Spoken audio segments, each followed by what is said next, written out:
भजन संहिता 103। हे मेरे मन, यहोवा को धन्य कह, और जो कुछ मुझ में है वह उसके पवित्र नाम को धन्य कहे। हे मेरे मन, यहोवा को धन्य कह, और उसके किसी उपकार को न भूलना। वही तो तेरे सब अधर्म को क्षमा करता और तेरे सब रोगों को चंगा करता है।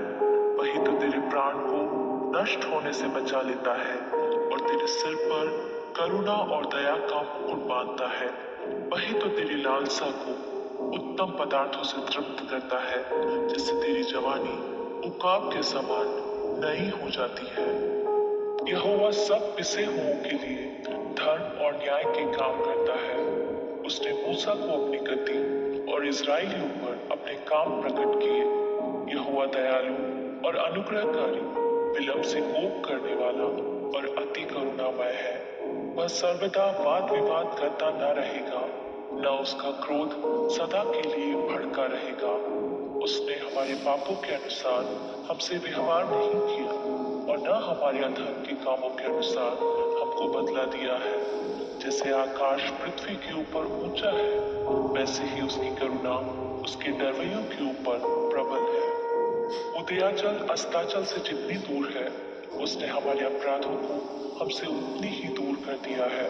जैसे पिता अपने बालकों पर दया करता है, वैसे ही यहोवा अपने डरवैयों पर दया करता है, क्योंकि वह हमारी सृष्टि जानता है और उसको स्मरण रहता है कि मनुष्य मिट्टी ही है। मनुष्य की आयु घास के समान होती है, वह मैदान के फूल के समान फूलता है, जो पवन लगते ही ठहर नहीं सकता और न वह अपने स्थान में फिर मिलता है।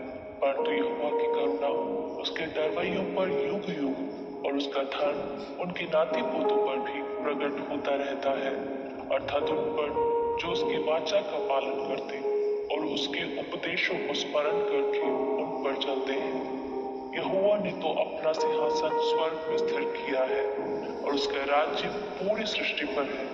हे यहोवा के दूतों, तुम जो बड़े वीर हो और उसके वचन को मानने से उसको पूरा करते हो, उसको धन्य कहो। हे यहोवा की सारी सेनाओं, हे उसके टहलुओं, तुम जो उसकी इच्छा पूरी करते हो, उसको धन्य कहो। हे यहोवा की सारी सृष्टि, उसके राज्य के सब स्थानों में उसको धन्य कहो।